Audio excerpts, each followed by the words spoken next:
Tracksuit কেন পরেছে আমি তোকে বললাম। এই হচ্ছে ড্রামা কুইন, যাবো না যাবো না যাবো না করে ঠিক শেষ মুহূর্তে চলে এসছে। আমার কথা আসেনি, আমি কারোর কথাতেই আসি না, আমি কারোর কথাতেই আসি। উদ্দেশ্য কোথায় আমি জানি না, কোথায় যাচ্ছে। এই হচ্ছে আমাদের ভাড়াকে, এই হচ্ছে আমাদের দত্তক নেওয়া আছে। আমাকে কিছু বলে চোখ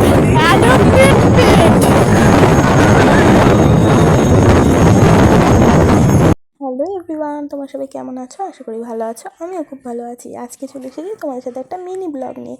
প্রথমেই তোমরা দেখে নিয়েছো আমি আমার অ্যাডপ্টেড পেট, সরি অ্যাডপ্টেড পেট নয়, ও আমার বোন, যাকে সব জায়গাতে না নিয়ে গেলে পরে আমাদের খাবার হজম হবে না।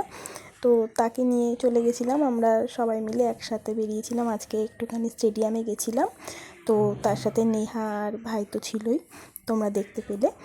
তো আজকে ওই স্টেডিয়ামে ঠিক এই ওয়ার্ডটার জন্যই কত ঝুট ঝামেলা হয়ে গেল, ওখানে গিয়েও কান্নাকাটি অনেক কিছু, বন্যা বয়ে গেছে। যাই হোক তারপরে স্টেডিয়ামে গিয়ে আমরা সবাই মিলে এই যে কিনেছে কানপাটটা, ওই সারাক্ষণ ধরে প্যাকম প্যাকম প্যাকম প্যাকম করে যাচ্ছে। যাই হোক দেখছো এখন হ্যাঁ হ্যাঁ হ্যাঁ হ্যাঁ করছে, কিছুক্ষণ পরেই বন্যা বইবে। না না, আমার সাথে ঝগড়া হয়নি, ওর কালনাগিনী দুটো একসাথে থাকলে পরে এরকমই হয়। দুই কালনাগিনী, একটা ঢ্যামনা সাপ, একটা কালনাগিনী সাপ, দুজন একসাথে ছিল, তাই জন্য এরকম হয়েছে। ওটা হয়েই থাকে এখানে, ঠিক আছে। তারপরে এরকম কিছু ভিডিও নিচ্ছিলাম, তারপরে চা খেয়ে নিলাম আমরা একসাথে, সুন্দর করে চায়ের একটা ভিডিও তুলে নিলাম।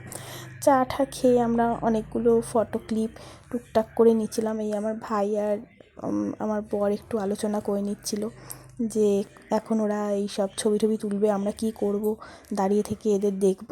তারপরে না, ওরা দাঁড়িয়ে থেকে যে ক্যাব মারা শুরু হয়ে গেছে, ক্যাবদারি মানুষের। তারপরে আমরা কয়েকটা ছবি টবি তুলে নিলাম। তিনজনের ছবির পরে এবার শুরু হলো আমি আমার বর ছবি তুললাম।